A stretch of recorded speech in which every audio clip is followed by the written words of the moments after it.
안녕하세요.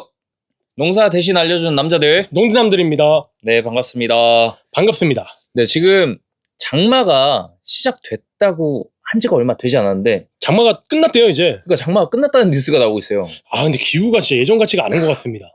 아니, 지금 저희가 찍는 날이 지금 7월 5일입니다. 예. 7월 5일 토요일인데, 지금 비가 안 오고요. 비가 하나도 안 오고, 여기 위에 지방은 제가 장마 기간이라고 해서 비가 많이 왔을까 해서 찾아보니까, 비 온 날이 한 5일 정도 되더라고요. 이게 몇 달 전만 하더라도 한 4월달, 5월달에 기상 예측 자료 보면은 네. 이번 연도의 장마가 뭐 2달가량 지속될 거다. 맞아요. 저도 그런 본 적 있어요. 데이터 있어가지고, 네. 와, 이러면은 물난리 나겠네, 막 이랬는데. 맞아요. 생각보다 비가 너무 안 왔어요. 맞아요. 비는 안 오고, 근데 더워, 엄청 덥고, 그쵸. 습하고. 습하고.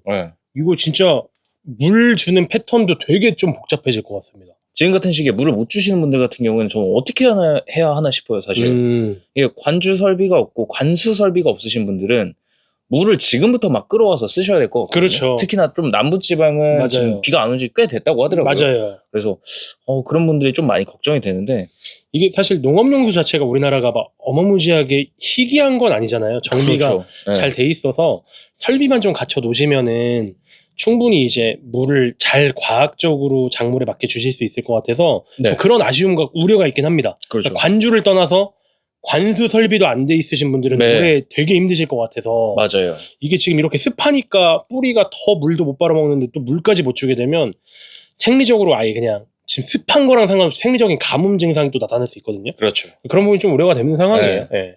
그래서 이제 저희가 이번에 다룰 거는 관수 설비도 물론 다루겠지만 관주를 한번 다뤄보면 어떨까 싶어서 관주편을 한번 준비를 해봤습니다. 맞아요. 예.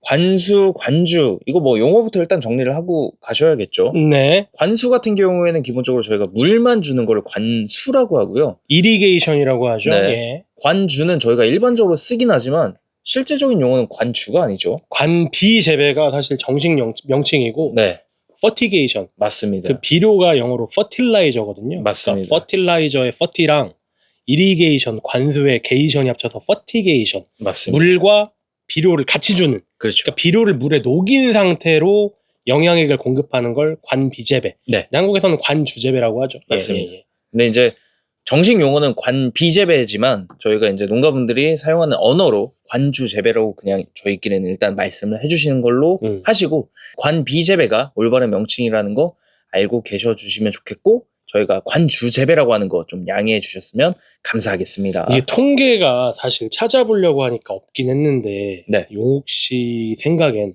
네. 관비재배를 한 전업농 기준으로 얘기할게요. 사실 네. 텃밭농 기준까지 파악하기는 어려우니까. 그렇죠. 전업농 기준으로 관비재배를 하시는 분이 한 몇 퍼센트 정도 될까요? 근데 이게 네. 어디까지 따져야 되느냐가 좀 중요할 것 같아요. 그렇죠. 일단 벼는 빠지고, 네. 그다음에 이제 채소. 네. 그럼 이렇게 나눕시다. 그냥 채소랑 네. 밭작물이랑 네. 과일 이렇게 한번 따져봅시다. 근데 과일은 그래도 관수재배는 꽤나 될 것 같고, 그렇죠. 저는 과일은 한 그래도 한 70% 이상이지 않을까? 관비가 관수가. 네. 그쵸. 관수가 70% 이상. 그리고 채소 같은 경우에는 관수가 한 30%? 뭐 저는 그냥 물 주는 거 자체가. 네. 저도 뭐 비슷한데 제 생각에는 요새 그래도 관수 자체가 네. 과수는 관수 재배하시는 분들이 저는 그래도 80%는 되지 않을까. 관수. 저보다 10% 네. 높게. 근데 관비는 네. 되게 제한적인 퍼센트로 본다. 그러니까 우리가 말하는 관비 재배는 모든 양분 관리를 사실 밑거름 제외하고는 그렇죠. 다 물과 함께 하는 거잖아요. 맞습니다. 그런데 좀 제한적으로 그냥 예를 들어 뭐 당도 올릴 때 황산가리 좀 하신다거나 잠깐. 뭐 인산가리 좀 넣어주시는 이런 그렇죠. 걸로 따지면 그것도 그래도 좀 반 이상은 하실 것 같아요. 제한적으로 하신다고 하면. 그렇게 따지면 그렇죠. 네. 채소 같은 경우는 비슷해요. 관수 이렇게 물 대주시는 분이 30-40% 되실 것 같고 네. 그 중에 그 30-40 중에 반도 안 되는 분들이 관비 재배하시는 것 같습니다. 그렇죠. 영양제 제외하고. 맞아요. 그죠? 네. 근데 이제 결국 관비 재배는 제일 이게 좀 흔한다고 해야 될까요? 그러니까 제일 정석인 게 드리퍼잖아요. 그렇죠. 근데 드리퍼로 안 하고 요새는 그 쿨러 돌리시는 스프링쿨러 많이 쓰죠. 또 많으시고 이런 문의도 들어오는데 스프링쿨러로 이제 관비 재배가 되냐라고 하는데 저는 그래도 안 하는 것보다 낫다는 입장이에요. 저는 훨씬 낫다는 입장입니다. 안 하는 것보다 훨씬 낫다. 네. 그러니까 드리퍼보다는 좀 떨어지지만 그렇죠. 그래도 안 하는 것보다 훨씬 낫다는 입장이에요. 네. 예. 그래서 이제 저희가 관비재배의 이점에 대해서 한번 말씀을 드려볼 건데, 저희 그런 얘기 한번 했었잖아요. 네가 농민 해보고 내가 이제 뭐 영업사원 입장이 돼봐서 네. 관주 설비를 한번 팔아보자. 네. 이런 롤플레잉을 한번 해보시는 게 어떨까 싶습니다. 제가 농민 역할하면 안 됩니까? 가위바위보 하실까요? 전 제가 너무 농민 역할을 한번 해보고 싶은데. 근데 예. 저희가 이제 제가 설득을 해야 되는 입장이 됐잖아요. 네네네. 근데 너무 또 잘 설득하실 것 같아, 저를. 안 해야 된다고. 그리고 또 완고한 게 있으니까. 네. 완고한 게 있으니까. 그러면 제가 좀 영업사원 역할을 한번 네네네. 해보는 걸로 한번 해볼까요? 네. 농가 역할을 하시고. 네, 제가 농가 역할을 하고. 알겠습니다. 그러면. 근데 여기에는 어떠한 뭐 비하나 이런 건 섞여 있지 않습니다. 저희가 좀 과장해서 표현하는 건 있지만요. 희화와 그런 용도는 하나도 네. 없고 그냥 과장. 네. 그러니까 이렇게 극단으로 한번 했을 때 관비재배가 꼭 필요한지. 네. 우리는 관비재배가 필요하다는 입장이니까. 맞습니다. 그 부분으로 한번 얘기가 진행되도록 하는 거니까. 그런 역할극입니다. 네. 안녕. 그냥 시작 어색하지만 한번 시작해볼게요. 네네네. 관비재배 하십니까? 저는 안 하죠. 관비재배 왜 안 하세요? 근데 일단 관비는 비싸요. 뭐가요? 시설을 설비 이거 갖추는 것도 비싸고 사실 어떻게 하는지도 잘 모르고 그리고 지금 이렇게 하는데 잘 잘하는데 굳이 내가 왜 관비로 바꿔야 되나 모르겠습니다. 비싸다, 어렵다, 안 해도 잘 키운다. 네. 세 가지인 네. 거죠. 그러니까 비싸요. 근데 실제로 이 시스템을 구축하는 것 자체도 비싸고 관비재배에 사용되는 그런 뭐 제품들 또 그냥 당연히 토경용으로 사용되는 거다 비싸고. 근데 비싼 건 비싼 이유가 있는 거고 비싼 게 어떤 장점이 있는지 부분을 우리가 같이 한번 좀 배워봐야 될 것 같고. 네. 두 번째로 어렵다라고 하셨잖아요. 이 어려운 거는 절대 잘못된 겁니다. 근데 무조건 쉽습니다. 물을 주는 방법을 네. 사실 해본 적이 없으니까. 예. 그리고 얼마나 뭘 타야 되는지 그리고 막 타라고 하는 거 이렇게 스푼으로 해서 막 무게도 재고 막 그래야 된다고 하는데 그걸 또 언제 하고 있나 싶기도 하고. 요것도 잘못 생각하시는 게 우리 관비 말고 잠깐 관수 얘기를 할게요. 물을 안 주시잖아요, 지금은. 그렇죠. 물을 안 주시는 이유가 뭐 비 오고 습하고 딱 만져보면 겉면에 촉촉하고 이러니까 안 주시는 거잖아요. 자, 1mm 비가 내려요. 300평 지금 재배하시니까 300평에 1mm 비가 내리면은 그게 300평 양으로 따지면 물이 혹시 몇 톤 들어간 건지 알고 계십니까? 모르겠습니다. 그게 뭐 단위 환산해서 이렇게 계산하면 1톤 들어가는 거예요, 1톤. 1mm가 1톤. 1mm가 비가 내리면 300평의 물이 1톤 들어간 거예요. 네. 그죠? 그럼 우리 똑같이 300평에다 관수를 한다고 생각을 해볼게요. 관수. 이게 좀 땅이 축축하게 젖는 것 같고 뭔가 좀 이렇게 작물들이 빨아먹을 것 같으면 적어도 제가 생각할 땐 20리터는 주셔야 될 것 같아요. 20리터. 평당 20리터. 평당 20리터. 평당 20리터는 주셔야 될 것 같아요. 그럼 6톤. 그럼 6톤의 물이 들어가요. 6톤. 그러니까 비로 따지면 6mm 비 내리는 거거든요. 6mm 비 내리면 알죠? 별로 안 젖어요. 그럼 진짜 얼마 안 되네. 가만히 서 있어도 안 젖어요. 네. 그러니까 우리가 비를 가지고 모든 수분을 관리한다는 건 되게 요원한 일인 거예요. 특히나 지금 시기처럼 장마가 빨리 끝나고 습하기만 하고 비가 안 내릴 때 6mm 내리는 게 우리가 관수 이빠이 돌리는 거랑 비슷한 양인 거라니까요. 그렇게 그냥 수학적으로 따져보면 비를 기다리는 것보다는 물을 줘야 될 필요가 있다라는 겁니다. 일단 물은 줘야 돼요. 물은 줘야지. 근데 오케이. 물은 주면 좋은데 근데 이제 비료가 사실 뭐 토경에다 뿌리는 건 내가 뿌리는 건 한 15,000원 하는데 그 녹여가지고 뿌리는 건 한 10만 원, 뭐 15만 원 이러니까 이게 비료값에서 그렇게 많이 차이 나니까 이게 감당이 되나 싶기도 합니다. 맞아요. 근데 이제 15,000원짜리랑 10만 원짜리, 15만 원짜리 비교하면 10배잖아요. 네. 사용하는 양이 조금 다를 수는 있어요. 일단 첫 번째로 토경으로 하고 있는 건 유실이라든가 혹은 또 토양에 흡착되는 거 그런 거 생각해서 막 많은 양을 뿌려야 된다고 한다면 관비 재배를 하게 되면은 그거보다 더 적은 양을 뿌리게 되거든요. 대표님이 하시면 300평 기준으로 평균적으로 잡았을 때 한 15만 원, 20만 원 사이 쓰실 거예요. 땅에 뿌리는 비료를. 네, 다 해서 300평 기준 다 해서. 300평에 다 해서. 근데 관비 재배를 하게 되면은 80만 원 안 씁니다. 그러면 근데 5배나 차이 나는. 20만 원, 80만 원 하면 4배 차이 나는 거죠. 4배. 5배 차이 난다고 합시다. 5배 차이 나는데 수확량이랑 가격 같은 거 그런 거를 생각을 하시면 관비 재배하는 게 훨씬 더 돈을 많이 법니다. 똑같이 5배라고 할게요. 대표님이 20만 원 쓰던 거를 100만 원 썼어요. 그럼 5배 차이죠. 근데 원래서 거두는 소득이 1,000만 원인데 5천만 원 했어도 5배 차이죠. 그렇죠. 근데 차이는 80만 원은 더 쓰고 4천만 원을 더 버는 거예요. 이해되시죠? 이런 일들이 일어나요. 관비재배를 하게 되면. 또 관비재배가 어떤 기작 때문에 이런 일이 일어난다는 제가 나중에 자세하게 설명드리겠지만 말씀하신 대로 관비 제품 비싸서 못 써는 비싼 건 사실이지만 나중에 우리 돈 벌려고 하는 거잖아요. 돈 아끼려고 농사 짓는 거 아니잖아요. 돈 아끼려면 아무것도 안 쓰면 되죠. 아무것도 안 쓰고서 농사를 짓는데 지으면 되는데 왜 쓰세요? 돈 벌려고 쓰시는 거예요. 그렇죠. 그럼 그거보다 조금 더 쓰시고 더 많이 버시라는 거예요. 그렇게 따졌을 땐 관비재배 시스템을 구축하는 것 자체도 사실 우리가 나중에 거두는 수익의 소득에 비교하면은 당연히 거둘 수 있다라는 거고 많은 전문가들이 그래서 관비재배를 권하고 심지어 막 FAO 이런 데서도 권해요. 관비재배 하라고. 저희가 뭐 논문도 이따가 나중에 보여드릴 거고 비싸다 어렵다는 아주 피상적이지만 설명을 드렸어요. 제가 나중에 자료로 더 자세하게 설명드릴게요. 왜 해야 되는지 모르겠다도 똑같은 맥락이에요. 그 대표님 이런 용어가 있습니다. 그 리코더블 일드라는 게 있어요. 이 품종이 이 고추 이 품종이 거둘 수 있는 유전적인 최대 잠재 수확량이 있습니다. 네. 이게 자료마다 다르긴 하는데요. 대표님이 하시는 이런 농법으로는 그 잠재 수확량의 절반도 못 거둡니다. 그러니까 지금 내가 수확하고 있는 게 나는 잘 수확하고 있다고 생각하지만 최대 수확량 대비해서는 반도 못 하고 있다. 맞습니다. 원래 100톤 하실 수 있는 걸 50톤도 못 하고 계시는 거예요. 근데 그 이유가 되게 다양하죠. 환경적인 요건도 있고 뭔가 농법적인 요건도 있고 영양 관리도 있고 병도 있고 되게 다양해요. 근데 그런 거를 그러면 우리는 되게 다양하니까 무시해가 아니라 하나하나 줄여야죠. 영양 관리가 잘못됐으면 영양 관리를 조금 더 체계적으로 바꾸고 뭔가 방제가 잘못됐으면 방제도 효과적으로 바꾸고 효과적인 물질들을 찾고 뭔가 환경 관리가 이상하면 그걸 조금 시설적으로 극복할 수 있는 방법을 찾고 그렇게 하는 게 지금 우리가 계속 회사들이 개발하고 있는 거잖아요. 근데 이거는 관비는 회사가 개발한 게 아니에요.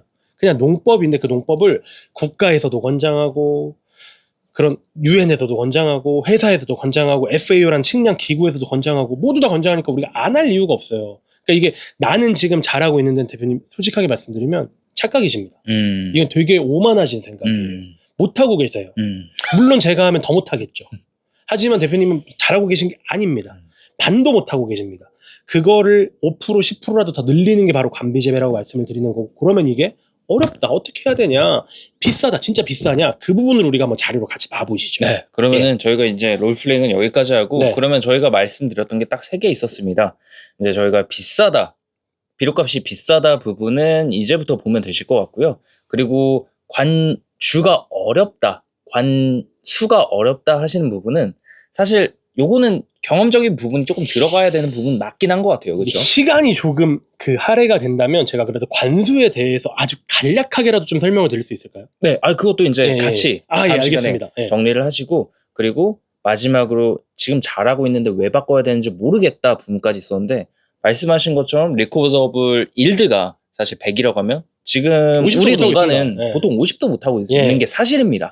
뭐 어떤 농가들은 다 그렇습니다. 누가 잘하고 누가 못하고를 떠나서 이런 방식으로 해서는 이걸 뛰어넘을 수가 없다는 거죠. 맞습니다. 네.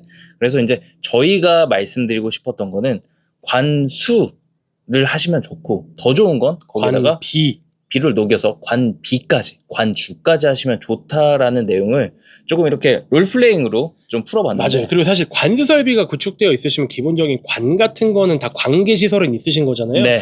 거기에 추가적으로 조금만 더 결합을 하시면 관비 재배는 되게 수월하게 넘어가요. 그렇죠. 그렇기 때문에 관수 재배가 필수적이라고 생각을 하시는 분들은 관비 재배로 전환하시는 건 무조건 하셔야 된다고 저는 생각합니다. 네, 맞습니다. 그래서 저희가 여기까지 알아봤는데 그러면 이런 뒷받침할 수 있는 자료 같은 거는 다음 시간에 저희가 한번 또 심도 있게 한번 쭉 풀어보는 걸로 3가지죠. 네. 어렵다, 비싸다, 지금도 잘 나오니까 바꿀 필요 없다. 이 3가지를 우리가 자료를 보고서 우리가 얘기하면 사실 안 믿을 수 있으시잖아요. 맞아요. 그러니까 우리가 보고 자료를 딱 보고선 심도 있게 좀 얘기해 보시죠. 네, 알겠습니다. 그럼 1편은 여기서 마무리하고요. 2편에서 또 찾아뵙도록 하겠습니다. 지금까지 농사 대신 알려준 남자들 농대남들입니다. 감사합니다. 감사합니다. 안녕하세요. 농사 대신 알려준 남자들 농대남들입니다. 네, 관주 2편입니다. 저희가 1편에서 말씀드렸던 거 3가지 있었어요. 비싸다, 관주 비료가 비싸다. 농가분들이 관비 재배를 안 하시는 이유. 맞아요. 안 하시는 이유로 첫 번째 관주 비료가 비싸다. 그리고 왜 해야 되는지 모르겠다. 나 지금 잘 키우고 있다. 3번째 어렵다. 내가 관 비를 어떻게 해야 되는지 잘 모르겠다. 이렇게. 엄밀하게 말하면 물 얼만큼 줘야 될지도 모르겠고 맞아요. 물에 비를 얼만큼 녹여야 될지도 모르겠고 맞아요. 네, 그렇게 세 가지였는데 그러면 첫 번째부터 한번 알아보실까요? 비료 비용이 얼마나 드는지 그러면 우리가 비료 비용을 그만큼 투자했을 때 얼마만큼의 수익을 더 얻을 수 있는지 그 자료가 조금 공식적으로 나와 있는 게 저희가 이제 통계청에서 자료를 찾아왔습니다. 근데 그 통계청 자료 보여드리기 전에 저 같은 경우는 이제 12처방을 하잖아요. 네. 제 기준으로 말씀을 드리면 저는 그러니까 그냥 일반적으로 땅에 뿌리는 비료의 양에 비해서 관비 제품의 비료 양은 되게 줄입니다. 네. 줄여요. 네. 그러니까 일단 비료 양이 줄어요. 그러니까 관비 재배를 하면 토경 재배를 할 때보다 비료량 자체, 총 비료량이 준다는 거예요. 예를 들어 고추 300평 기준으로 했을 때 네. 제가 네. 그냥 토경 농가들한테는 한 300평당 120에서 150kg 정도를 뿌리라고 해요. 시기별로. 네. 합쳐가지고. 네. 근데 관비 재배하시는 분들한테는 80에서 100kg 정도를 추천을 합니다. 그러면 뭐 거의 한 3분의 2 수준? 많이 줄죠. 네. 절반까지는 아니더라도 그쵸. 한 30%, 40%는 저는 줄입니다. 이 네. 줄이는 이유가 어쨌건 토양에다 뿌렸을 때 그 변환되는 과정에서 휘산되거나 네. 혹은 용탈되거나 그렇죠. 혹은 고정되거나 그렇죠. 흡착되거나 이런 부분이 관비 재배는 훨씬 더 덜하거든요. 네. 그러니까 그런 낭비 부분을 줄일 수가 있고 제대로 100% 가깝게 사용할 수 있는 농법이기 때문에 저는 관비 재배는 줄입니다. 그래서 관비 제품이 우리가 통계 보겠지만 관비 제품이랑 그냥 토경 제품을 비교했을 때 당연히 관비 제품이 더 그렇죠. 비싸지만 무조건 비싸요. 사용량이 일단 조금 줄어가지고 그 차이를 조금 완화시킬 수 있다는 걸 먼저 전달을 드리고 싶어요. 네. 예. 네. 그러면은 통계를 한번 먼저 볼게요. 네. 구독 부탁드립니다. 이 자료 같은 경우에는요. 경상북도 농업기술원 영양고추연구소에서 나온 자료입니다. 그러면 이건 국가 자료네요. 맞아요. 네네네. 국가 자료고 저희가 조작하는 자료가 아니니까 PDF니까 조작 안 돼요. 네, 한번 또 재밌게 한번 봐주시면 될 것 같습니다. 네, 이 페이지 중에서 저희가 주목해야 되는 거는 노지고추와 관주 비료를 사용한 고추의 시설 고추. 네, 시설 고추의 비료량 차이 그리고 얼마나 벌었는지 그 수익의 차이를 봐주시면 될 것 같습니다. 이게 제 1편에서 말씀드렸던 거죠. 네, 경영비도 느는데 소득은 더 큰 폭으로 낸다. 그렇죠. 네, 그 부분이죠. 네, 제가 여기서 보여드릴 게 요겁니다. 일단 노지 건고추예요. 노지 건고추의 투입 요소인데 여기 보시면 비료비가 이렇게 나옵니다. 뭐 이게 농가마다 다 달라서 난 이거보다 더 쓰는데 덜 쓰는데 하실 수 있어요. 근데 요거는 평균치니까 통계 네, 그런 거 양해해서 봐주시면 될 것 같은데 네, 농축산물 소득자료집에 의한 통계니까. 네, 맞아요.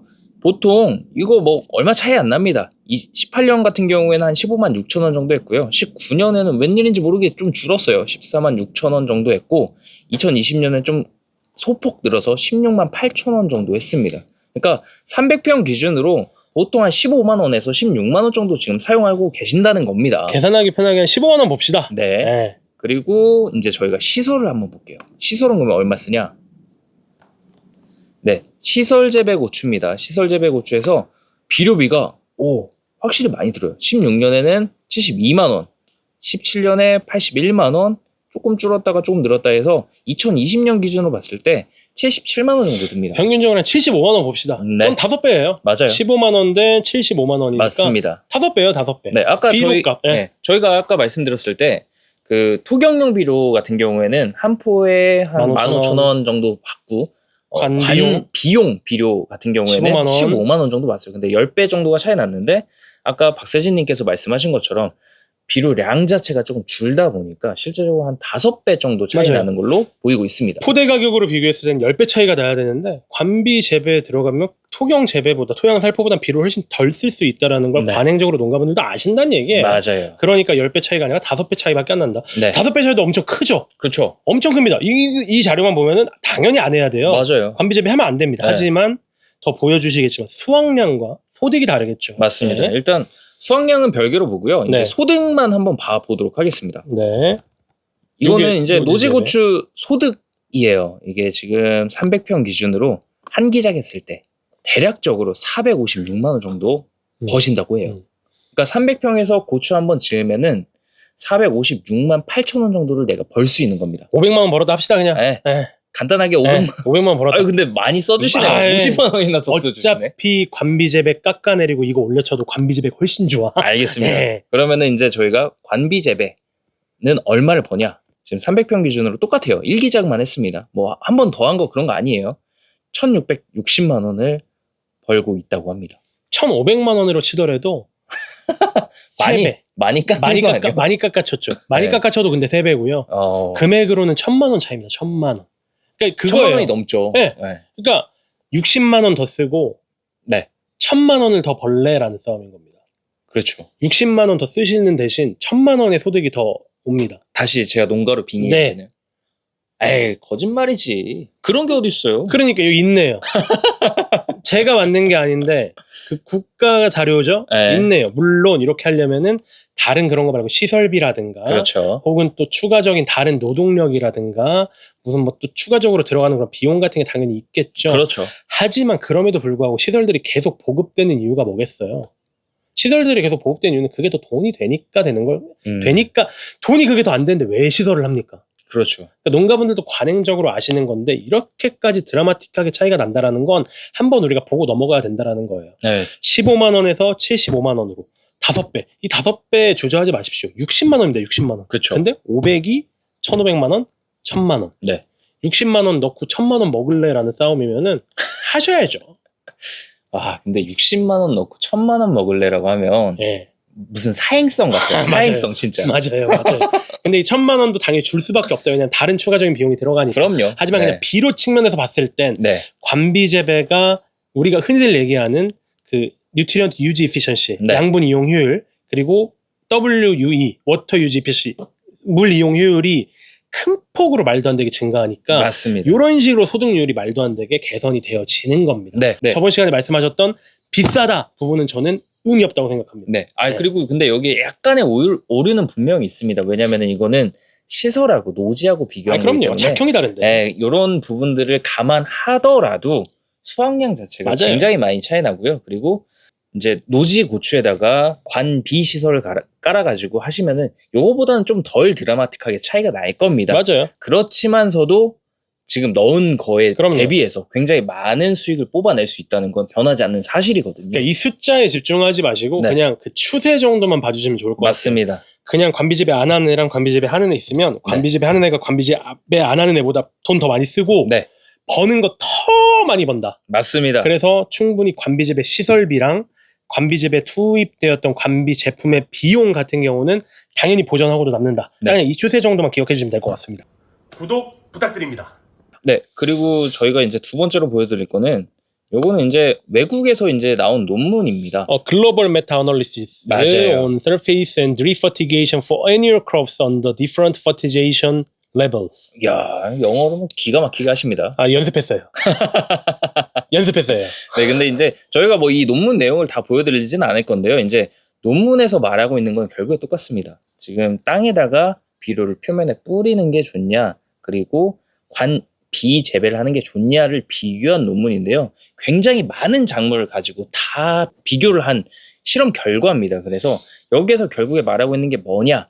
관비재배가 그냥 토양에다가 그냥 비료를 뿌리는 것보다 훨씬 많은 수확량을 얻을 수 있다. 퍼센테이지로 따지면 모든 작물을 다 했을 때 기본적으로 15% 정도는 향상이 된다라는 자료가 나와 있는 논문입니다. 못 믿으실 수 있으니까 그래도 해석은 해드리겠습니다. 네. 글로벌 메타 어널리시스니까 이제 전 세계적인 차원에서 한국가에서 한 게 아니라 맞아요. 전 세계적인 차원에서 뭔가 대량으로 분석을 한 거죠. 그렇죠. 통계적으로. 네. 뭐랑 비교했냐면 토경살포, 네. 표면에 뿌리는 거. 네. 왜냐면 우리가 구멍 파고 비료를 뿌리진 않잖아요. 추비를 할 때. 그렇죠. 고추만 좀 특별하게. 파구집이. 네.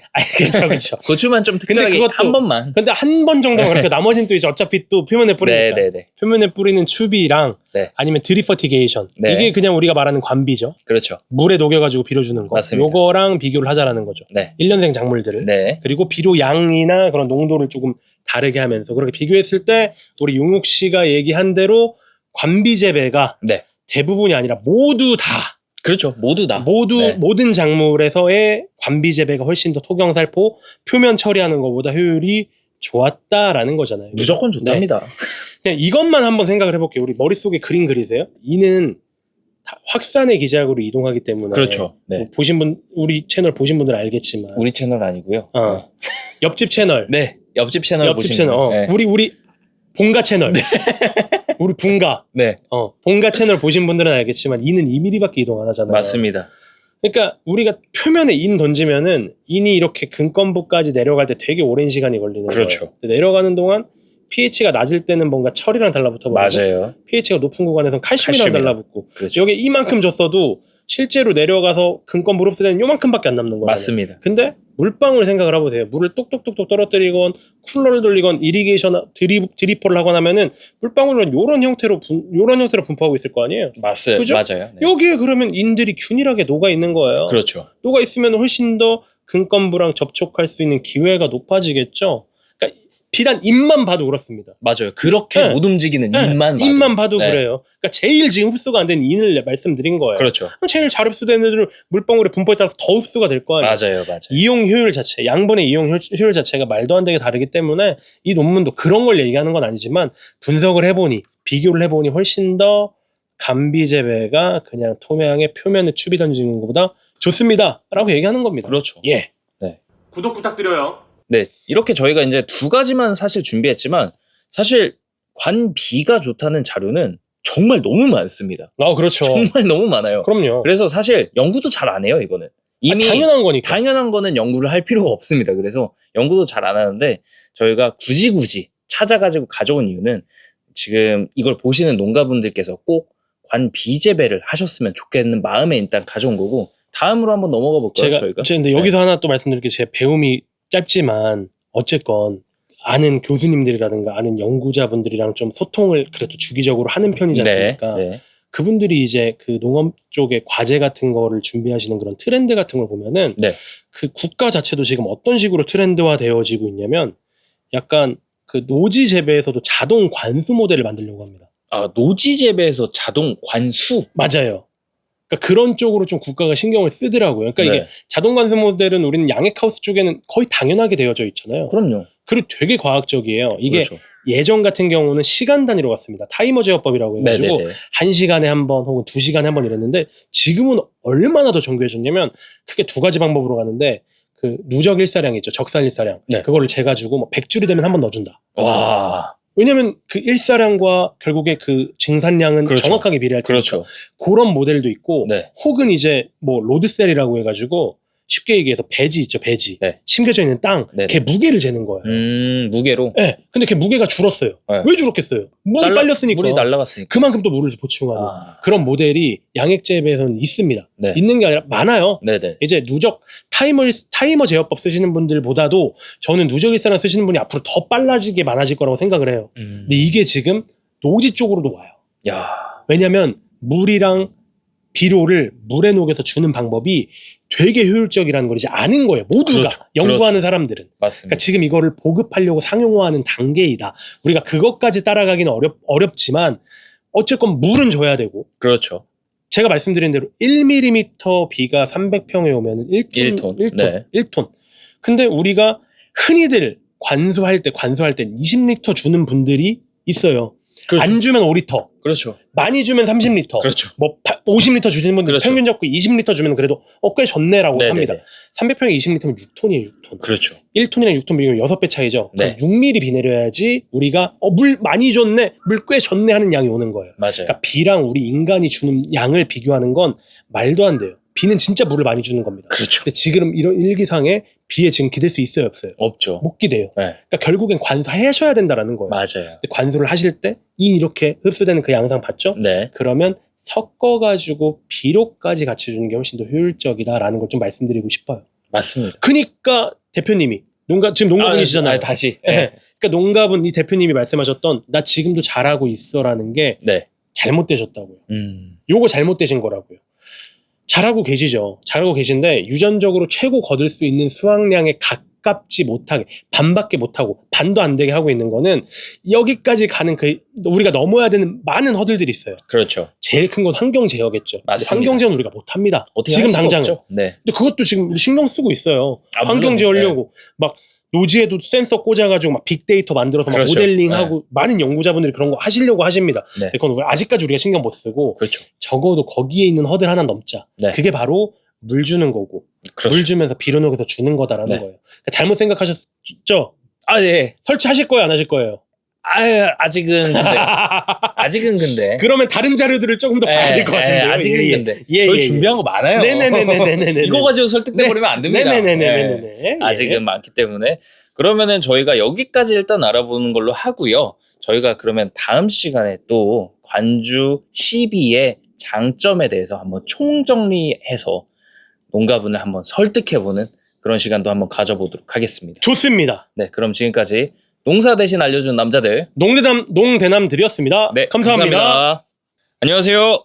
농사 대신 알려준 남자들 농대남들입니다. 네, 관주 벌써 3번째 시간입니다. 세 번째, 이게 여러 편으로, 왜냐면 농가분들께서 또 길면 싫어하시니까 맞아요. 여러 편으로 짧게 하고 있는데, 옷을 보시면 알겠지만 저희는 같은 날 지금 7월 5일 토요일에 네, 더운데 이렇게 찍고 있습니다. 그러니까 좀 예뻐해 주시고. 네, 근데 댓글들이 되게 기분 좋은 게 도움이 된다라는 댓글들이 너무 많아서 맞아요. 사실 좀 힘이 나요. 맞아요. 네, 진짜 우리는 그래도 뭐라도 우리가 아는 한도에서 최대한 도와드리고 싶어서 이렇게 하는 거니까 그렇죠. 네. 좀 이렇게 예쁘게 봐주시고 구독, 좋아요, 알림 설정 좀 많이 해주셨으면 저희한테 큰 힘이 될 것 같습니다.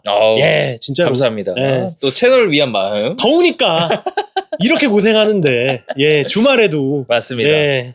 네, 그러면은 저희 지난 시간에 했던 거 살짝 먼저 말씀을 드려보면요. 저희가 지금 3가지 말씀을 드려보고 있었어요. 아, 나 지금 잘하고 있다.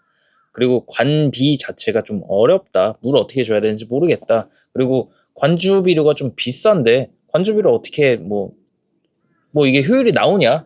들어가는 돈 대비. 근데 저희가 지난 시간에 말씀드린 거 2가지 말씀드렸어요. 효율 분명히 나온다는 거. 지금 20만 원어치 비료 쓰던 거 80만 원어치 비료 쓰시면은 500만 원 하시던 게 1,500만 원. 그러니까 60만 원 네. 넣고 1,000만 원 먹기. 네. 되게 사행성 같은 말이었어요. 60 넣고 1,000 먹기. 네. 네. 뭐 이게 맞나 싶은데도 네. 이게 뭐 그렇게 네. 통계가 네. 나오니까요. 다른 인자들 우리가 배제해서 그렇긴 한데 네. 비료만 봤을 땐 그렇다는 거죠. 맞습니다. 네. 그렇게 이제 좀 금액적인 부분은 확실히 이게 이점이 된다라는 것도 아시게 됐을 거라고 저희는 생각하고요. 그리고 저희가 하나 더 보여드렸죠. 이제 무조건, 정말 이건 무조건입니다. 토양에다가 비료를 뿌리는 것보다 관주 시비를 했을 때, 관비 시비를 했을 때 훨씬 더 수확량이 많이 나온다. 나 지금 잘하고 있어라고 착각하는 거는 진짜 착각이다. 착각이다. 네, 진짜 착각이었다. 잘못되신 거다. 네, 원래 100톤 하실 수 있는 거 지금 30톤 하고 계시는 거다. 맞아요. 네. 이거는 어떤 자료를 찾아보시던지 정말 다 관비 재배가 훨씬 더 수확량이 많이 나온다고 나오고 있습니다. 맞아요. 뭐 만약에 이게 저희가 이제 이건 약속 한번 해보시죠. 만약에 한 건이라도 관비 재배가 안 좋다라고 하는 논문이 있으면, 논문이나 자료. 네, 논문이 있으면, 근데 대신에 정말 특정한 상황 이런 거 안 돼요. 비가 너무 많이 오는데 거기다가 관주비료를 했는데 뭐 더 안 좋았다 이런 거는 사실 저희가 말하는 게 아니니까. 그래서 보통 이런 자료에는 콘클루전이 있잖아요. 결론이. 그렇죠. 그러니까 관비 재배 하지 마. 그렇죠. 만약 이런 게 있으면 맞아요. 채널 적겠습니다. 네. 채널빵. 채널 적겠습니다. 있으면 네. 저희를 눈의 가시로 호신탄탄 여기신 어깨 관계자분들 그런 자료가 있으시면 바로 주시면 저희가 알아서 깨갱하고 채널 적겠습니다. 알겠습니다. 네. 약속. 진짜 약속. 약속한 거죠 이거. 무조건 약속. 채널 접을게요. 네. 없어. 믿어. 걱정하지 마. 없어. 절대 없어. 조금 쫄린다. 절대 없어. 구독 부탁드립니다. 알겠습니다. 그러면은 저희가 이제 채널 걸었습니다. 채널 걸었으니까 한번 그런 자료가 저희는 없다고 분명히 믿으니까. 없어요. 절대 없어요. 저희 채널 걸었으니까 그런 자료 있으시면 업계 관계자분들 저희 싫어하시면은 한번 찾아서 보내주세요. 열심히 찾아주시길 바랍니다. 최근 들어서 많이 이렇게 보고 있다. 네네. 니네 눈여겨보고 있다. 조심해라. 네. 뭐 이런 내용들을 제가 전해 듣고 있는데 그럴 때 좀 이런 식으로 저희를 좀 없애시면 될 것 같습니다. 네. 그리고 이제 마지막 하나죠. 이제 관수 어떻게 해야 될지 모르겠다. 관비 어떻게 해야 될지 모르겠다. 어렵다. 네. 이 부분을 조금 마지막으로 말씀을 드려보고 싶습니다. 사실 근데 이 부분은 관수 부분부터 좀 시작을 해야 될 것 같은데 네. 제가 이건 속 시원하게 결론을 내려드릴 수가 없어요. 그렇죠. 왜냐면은 진짜 말 그대로 비 엄청 많이 왔는데 제가 매일 10리터씩 주세요라고 했는데 비 엄청 왔는데 또 10리터씩 주면 과습이잖아요. 그렇죠. 혹은 막 매일매일 사막같이 건조한데 10리터 주면 부족하잖아요. 그렇죠. 토성에 따라서도 사토는 진짜 자주 줘야 되고 그럼요. 점토는 좀 많이 줘야 되고 하니까 그렇죠. 이건 제가 말씀드릴 수가 없어서 네. 좀 원리적인 부분을 좀 설명을 드려야 되는 부분이 그럼요. 어쩔 수밖에 없을 것 같습니다. 그 부분을 좀 설명을 드릴 테니까 머릿속으로 일단 그림으로 한번 그려봅시다. 그러니까 관비가 아니라 관수부터 설명을 드릴게요. 네. 어떻게 하면 물을 줄 것이냐. 그렇죠. 되게 간단해요. 모관수의 레벨로 유지하면 됩니다. 또 어려운 얘기 하신다. 어렵죠. 모관수의 얘기, 뭐 위족의수 이런 거 얘기하시려고 또. 어쩔 수 없어요. 근데 이게 진리니까 네. 어쩔 수가 없습니다. 베리타스 럭스 비앙가 뭐 네. 그거니까 어쩔 수가 네. 없어요. 자, 첫 번째로 이제 우리는 보통 중력수라고 부르는 애들이 있습니다. 네. 중력수는 말 그대로 중력에 의해서 침출되는 물이에요. 그렇죠. 중력에 의해서 물이 왜 빠질까요? 많으니까 빠질까요? 부족할 때 빠질까요? 많으니까 빠진 거예요. 네. 그러니까 중력수는 물이 이미 포화된 상태니까 꽉 차 있으니까 추가적인 물이 들어가면 빠진다는 거예요. 네. 그럼 우리는 이걸 과습이라고 볼 수 있겠군요. 그렇죠. 과습. 그리고 중력수 밑에가 이제 모관수입니다. 모관수. 네. 모관수 그냥 제외할게요. 그리고 그 밑에가 이제 흡습수, 네. 흡착수입니다. 네. 흡착. 흙알갱이에 물이 엄청 세게 달라붙어 있는 거예요. 그렇죠. 흙알갱이에 물을 잡고 안 놔주는 겁니다. 네. 왜요? 풍부하니까요? 부족하니까요? 부족하니까. 네. 네. 그러니까 이거는 건조라고 할 수 있죠. 네. 중력수 과습, 그리고 흡습수, 네. 건조. 네. 이 사이를 우리가 모관수라고 해요. 그렇죠. 모관수의 레벨로 유지하면 됩니다. 그렇죠. 모관수의 레벨로 유지하면 되는데 이 모관수랑 중력수의 경계 있죠. 네. 이 경계를 우리는 포장 용수량이라고 합니다. 그렇죠. 네, 포장 용수량이라고 하고 1.8 정도 되죠. 네. 그냥 계산하기 편하게 2.0이라고 할게요. 네. 숫자 딱 떨어지게. 네. 그러니까 지금 여기 경계인 거죠. 네. 물이 꽉 차 있는 게 2.0. 네. 2.0의 단위가 PF긴 한데 뭐 맞아요. 그런 단위까지는 몰라도 됩니다. 네. PF의 단위도 뭐 설명해야 돼요? 아니요. 어쨌건 이게 PF의 단위는 커지면 커질수록 건조한 거예요. 숫자가 그렇죠. 커지면. 맞아요. 이게 2.0. 그리고 아까 전에 이 모관수랑 흡수수의 경계. 그렇죠. 여기서부터 이제 애들이 시드는 거예요. 왜냐면은 물이 부족하니까. 물을 빨 게 없으니까. 건조하니까. 네. 이 점이 이제 4.2 정도 돼요. PF 4.2. 네. 근데 여기도 그냥 귀찮으니까 4 정도라고 하겠습니다. 네. 네. 2보다 숫자가 작으면, 네. 즉 2보다 과습하게 되면은 뿌리가 숨을 못 쉽니다. 그러니까 이보다 낮은 숫자에서는 숨을 못 쉬어요. 과습이어서 맞아요. 숨을 못 쉰다. 맞아요. 네. 4보다 숫자가 높은 네. 건조 상태가 되면은 네. 얘네가 물을 못 먹으니까 위조됩니다. 네. 그러면 우리는 2에서 4 사이를 유지하면 된다라는 거예요. 이 안에만 유지하면은 사실 네. 물을 빨아먹는데 네. 크게 영향받는 게 없다. 근데 이 네. 2에서 4를 그러면 어떻게 잴 거냐? 원래는 토양 수분 장력계로 재야 되는데 그런 걸 또 다 못 구비하시잖아요. 그리고 외부에서 토양 수분 장력계를 쓸 수 없죠. 네. 그러니까 이게 현실적으로 어렵잖아요. 네. 어려우니까 그러면 요거를 그러면 우리가 관행적으로 어떻게 체크를 하고 어떻게 알아야 되냐 정도가 되게 중요할 것 그렇죠. 같은데 맞습니다. 자, 이거를 그러면 한번 해석을 해봅시다. 네. PF가 2인 값, 즉 과습과 정상의 경계, 네. 이 부분 포장 용수량, 네. 이게 킬로파스칼로 바꾸면은 네. 한 마이너스 10 정도 나옵니다. 네. 이게 용적 수분 함량 혹은 양적 수분 함량, 중량 수분 함량이라는 개념을 쓰는데 네. 이 개념으로 가면 그러니까 토양 속에 토양 1kg에 물이 몇 리터 들어있냐라는 거거든요. 그렇죠. 이게 사토일 때 기준으로 네. 모래땅일 때 기준으로 물이 한 25% 정도 들어있습니다. 물이 25% 20% 혹은 25%. 네. 이때 그게 포장 용수량. 포장 용수량. 네. 그리고 아까 전에 시드는 데랑 물 잘 빨아먹는 데 이 경계 있었죠. 위족에서. 네. 이게 PF 값 4여 정도 됐었잖아요. 네. 그럼 킬로파스칼 단위로 환산하면 한 1500 정도 됩니다. 마이너스 1500. 와, 네. 엄청 차이가 커요. 많이 크네요. 근데 요게 그러면 그 수분 함량으로 따졌을 때는 사토일 때 기준으로 네. 한 5% 정도 나옵니다. 5%. 5% 정도. 아까 전에가 20%, 네. 지금이 5%. 그 말은 사토는 20%보다 물이 많으면 과습하다는 얘기고 5%보다 물이 적으면 건조하다는 얘기예요. 그러면 생각보다 이 경계가 네. 크지가 않네요. 크지가 않아요. 20%에서 5% 그 안에 들어가야 되니까. 아주 좋은 접근이에요. 네. 여기서 다른 얘기긴 한데 이 얘기 한번 해볼게요. 사토랑 점토가 식토가 있습니다. 네. 모래땅이랑 좀 그냥 끈적끈적한 땅이 있어요. 어디에서 물을 더 자주 줘야 될까요? 제 생각에는 당연히 물이 잘 빠진 사토에서 많이 줘야 될 것 같아요. 정답입니다. 네. 아니, 많이가 아니라 자주. 네, 자주. 근데 농가분들께서 이 식토에 물을 더 자주 주시는 분들이 있어요. 그러니까 왜요?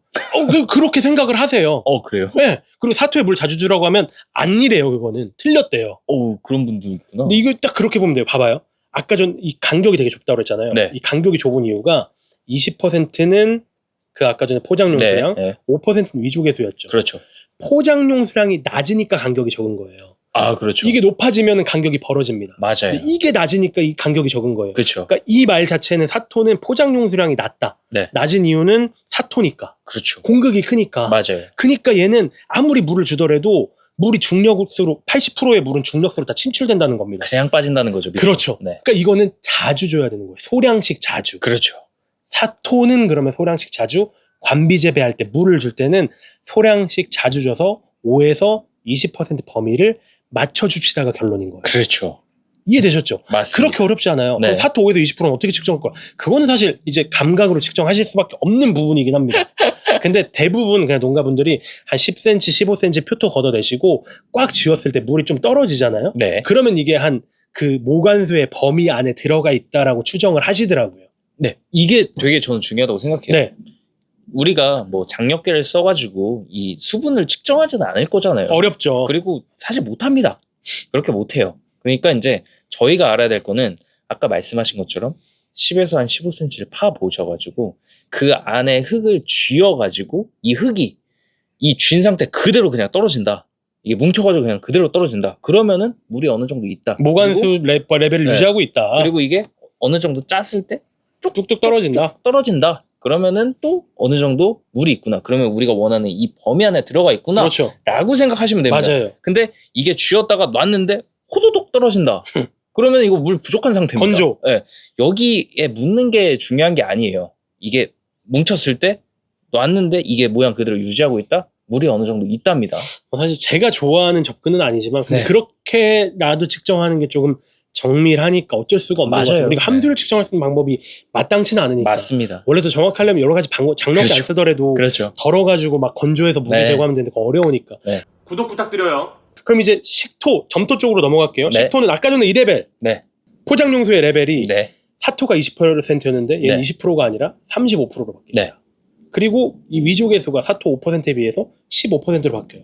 아까 전에 20 빼기 5니까 15였죠. 네. 지금은 35 빼기 15니까 20. 네. 조금 더 유효수량이 느는 거예요. 그러네요. 근데 그럼에도 불구하고 적어 보이지 않습니까?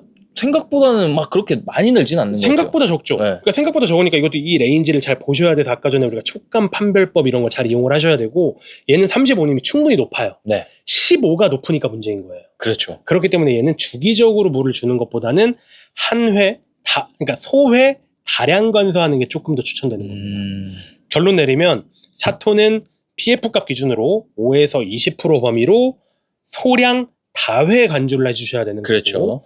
좀 사토보다 식토라든가 점토 같은 경우는 15에서 35%의 범위로 다량 소회 간주가 조금 더 효율적이라는 겁니다. 네. 그러니까 이 부분을 원칙으로 세우세요. 그렇죠. 세우시고 그냥 물 주신 다음에 이게 일기상 조금씩 달라. 물이 진짜 비가 막 좀 며칠 전에 왔다. 그래서 네. 아직도 축축하다. 그렇죠. 그러면은 이건 관행상 내가 원래 10리터씩 주던 5리터만 줘야겠네 하면서 주기적으로 파보셔가지고 이렇게 쥐시는 방법밖에 없어요. 그렇죠. 그렇게 하시면서 이 최적의 레인지 네. 5에서 20, 15에서 35를 찾아가시면은 그렇게까지 어렵지 않습니다. 물 주는 방법은 충분히 하실 수 있어요. 맞아요.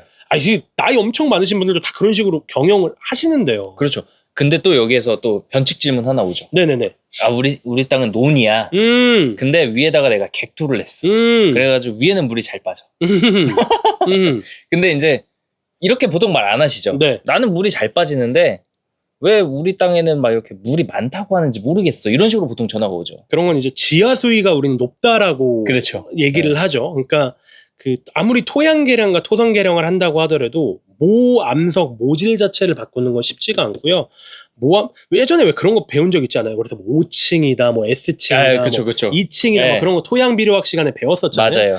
그러니까 결국에는 그런 토성 자체를 우리가 잘 이해할 필요가 있는데 어렵습니다. 어렵기 때문에 하나하나 그것도 우리가 가르쳐 드릴게요. 네. 지금 단계에서는 어쨌건 5에서 20, 15에서 35 네. 그 레인지를 지키면서 사토는 조금씩 자주, 점토는 많이 드물게 맞아요. 이렇게 주는 패턴 정도만 갖추시면 그렇게 어렵지 않다. 네. 까지를 좀 전달드리고 싶습니다. 알겠습니다. 예. 뭐 이번 시간까지 하면 그래도 저희가 궁금했었던 3가지 어느 정도는 다 해결한 부분이 아닐까. 그 부분을 다음 시간에 설명을 드릴게요. 그러면 관비는 어떻게 해야 되냐? 물 주는 건 알겠다. 그렇죠. 그럼 그거에 따라서 관비, 양분은 어떻게 줘야 되냐? 그 부분은 제가 다음 시간에 또 설명을 드리도록 하겠습니다. 알겠습니다. 예. 그러면 다음 시간에는 관비 어떻게 해야 되냐, 그리고 마지막으로 관주 12 장점 총정리판 그렇죠. 한번 정리해서 말씀드리고 관주 편 한번 마무리해 보도록 하겠습니다. 지금까지 농사 대신 알려준 남자들 농대남들이었습니다. 감사합니다.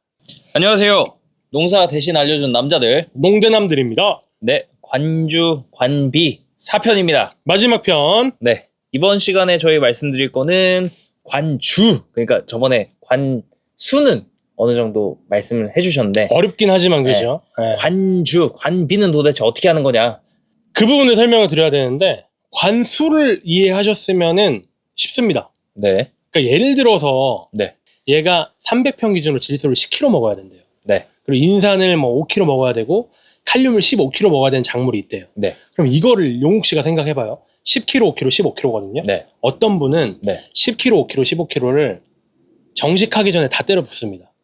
기비로. 밑거름으로. 와. 그리고 정식해요. 네. 아, 있어요. 아, 있죠. 네. 없다고는 안 해요. 네. 그리고 어떤 분은 10kg, 5kg, 15kg 중에 5kg, 5kg, 5kg를 밑거름으로 주시고 네, 나머지 5kg, 0kg, 10kg를 그렇죠. 추비로 한번 주십니다. 그렇죠. 그런 분이 있고 그렇죠. 또 옆집은 네, 5kg, 5kg, 5kg 주시고 네, 나머지를 5kg, 0kg, 10kg를 두 번에 나눠서 네. 2.5kg, 0kg, 5kg, 네. 2.5kg, 0kg, 5kg 이런 식으로 네, 줍니다. 네. 어떤 분이 제일 농사가 잘 될까요? 그러니까 기상은 다 같은 똥이래요. 환경이라면. 환경 다 똑같아요. 네, 같은 환경. 작물도 똑같아요. 저는 무조건 마지막 집. 왜요? 나눠주시니까. 비료를 나눠주시니까. 분시했으니까. 네. 요거는 어떤 제품이건 간에 네, 어떤 농법이건 간에 네. 양분은 나눠서 주시는 게 훨씬 더 효율적입니다. 이것도 채널빵? 아, 채널빵! 채널빵! 이것도 채널빵? 쌉 가능! 채널 걸고? 쌉 가능! 아닌 로직, 아닌 논리나 그게 아니라는 자료가 있으시면 저희를 진짜 너무 벼르고 계시는 네. 업계 관계자분들 네, 채널에 올려주십시오. 저희가 틀렸으면 채널 삭제하겠습니다. 맞습니다. 지금 이제 3,000명 가까이 가고 있어서 되게 기분 좋거든요. 네, 채널빵 갑니다. 네. 네, 채널빵. 무조건 비료를 나눠서 주는 게 훨씬 더 효율적이죠. 그럼요. 되게 많은 이유가 있겠지만 그냥 간단하게 두 가지 이유만 들자면 첫 번째로 낭비가 적어요. 그렇죠. 낭비가 적어요. 그죠? 맞습니다. 두 번째로 작물들도 한 번에 먹을 수 있는 양이 정해져 있어요. 그렇죠. 정해져 있고 그게 정확하게 생육 패턴별로 그래서 양분들이 왔다 갔다 하는 거잖아요. 필요량이. 맞습니다. 그걸 맞춰서 주시려면 분시할 수밖에 없습니다. 그렇죠. 그럼 분시를 어떻게 할 거냐가 결국에 관비재배를 어떻게 할 거냐잖아요. 되게 간단해요. 생육 패턴에 맞추면 됩니다. 생육 패턴에 어떤 맞춰서 10일 내라. 작물들 기준, 제가 제일 싫어하는 관비의 모델이라고 해야 될까요? 그 관비를 하는 방법 중에 제가 좀 별로라고 느끼는 게 뭐냐면 그런 비료들이 있어요. 100평에 1kg, 아, 많이 있죠. 아니, 대부분일걸요? 뭐 200평에 1kg 네. 이런 게 있어요. 100평에 1kg씩 10일 간격에서 네. 14일 간격으로 네. 주세요. 저는 그게 네. 되게 싫어요. 그러니까 지금 제가 10kg, 5kg, 15kg를 예를 들었잖아요. 근데 맞습니다. 어떤 분은 10kg, 뭐 5kg, 5kg, 5kg 넣어줬어요. 네. 그럼 우리는 5kg, 10kg를 보충해야 되잖아요. 그렇죠. 100평에 1kg씩 줬을 때 5kg, 10kg가 보충되는지 모르겠어요. 그렇죠. 100평에 2kg 줘야 될 수도 있고 100평에 3kg 줘야 될 수도 있고 100평에 1kg씩 뭐 10번 줘야 될 수도 있고 100번 줘야 될 모릅니다. 맞아요. 그건 비중에 따라 달라요. 맞아요. 그렇기 때문에 전 이런 접근은 틀렸다고 봐요. 그렇죠. 그러니까 우리는 생애 주기 곡선을 참고해야 돼요. 10kg, 5kg, 15kg를 먹는 애가 알고 보니까 뭔가 입이 6개 나기 전에는 질소를 6kg 먹고 입이 6개부터 이제 꽃이 피기 전까지는 질소를 2kg 먹고 그렇죠. 꽃이 피고서 열매가 맺히기 전까지는 질소를 1kg 먹고 맞아요. 열매 맺히고 나서 수확하기까지는 질소를 0.5kg 먹고 이런 패턴이 있다고 합시다. 그렇죠. 네. 그거 맞춰서 줘야 되는 거예요. 맞아요. 근데 그거를 그럼 농가분들이 어떻게 알아요? 몰라요. 그렇죠. 모르죠. 그런 거를 설계할 수 있는 회사나 설계가 가능한 제품들의 12처방서를 받으시면 되는 거죠. 근데 이 12처방서가 100평에 1kg면 안 됩니다. 그렇죠. 이건 틀린 얘기예요. 맞아요. 생애 주기를 맞출 수가 없어요. 네. 그렇기 때문에 생애 12처방서는 어떻게 돼야 되냐면 월별로 나누건 조금 더 정확하게 작기별로 그렇죠. 개화기, 그렇죠. 착과 후, 네. 비대기, 맞아요. 낙과 전, 네. 낙과 후부터 수확 한 달 전, 뭐 수확기, 수확 후 이런 식으로 나눈 시기별, 작기별로 나눈 프로그램을 일단 먼저 구하셔야 됩니다. 그렇죠. 어디서든. 어디서든. 네. 그걸 구하시는 게 먼저예요. 단 구하실 때 100평 1kg 구하지 마세요. 구독, 부탁드립니다. 그러니까 그 제품이 나쁘다는 게 아니라 어떤 제품이건 간에 100평에 1kg라는 접근은 전 절대로 정밀하게 맞출 수 없다라고 보는 입장이에요. 그러니까 100평에 1kg를 주라는 제품이 지금 잘못됐다는 게 아니고 제품이 잘못된 게 아니다. 12 처방을 그렇게 하시는 안 거는 돼요. 이 생애 주기에 따른 비료 흡수량을 맞추지 못한다는 얘기잖아요. 맞아요. 아니 저만 해도 12 처방 하는데 농가분들이 막 계속 전화하셔가지고 그럼 100평에 몇 킬로 주면 돼요라고 물어보는 게 있어요. 많죠. 그러니까 이걸 하려면 그럼 밑거름 뭐 주셨어요? 웃거름 언제 주셨어요? 뭐 주셨어요? 토성은 어때요? 근데 그런 거 다 기억을 못 하세요. 그래서 됐고 나 이거 샀는데 맞아요. 오늘 뿌릴 건데 뭐 주면 150평 1kg 주시면 됩니다. 저도 그래요. 저도 그럴 때가 있어요. 안 알려주시니까. 네, 저도 그렇게 접근할 때가 있어요. 네. 하지만 이게 맞는 접근은 아니라는 거죠. 그렇죠. 맞습니다. 어쨌건 소량 분실하는 측면에서는 조금은 좋아요.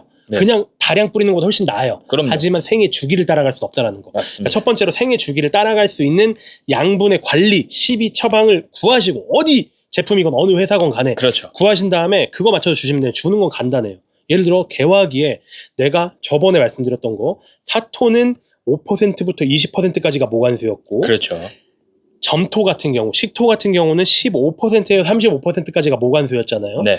5나 15보다 밑으로 가면 건조했고 그렇죠. 20이나 35보다 위로 가면은 과습이어가지고 숨을 못 쉬었잖아요. 뿌리가. 맞습니다. 그러니까 그 안에서 판정하려면 결국에 쥐어가지고 물이 조금 똑똑 떨어지거나 아니면은 모양 유지하면서 후두룩 떨어지거나 그걸 우리가 설명을 드렸잖아요. 그렇죠. 그럼 그거에 맞게 지금 물은 주시고 계실 거예요. 제대로 들으신 분들은. 네. 그럼 그 물 주는 거에다 그냥 비료를 나눠서 타면 됩니다. 그렇죠.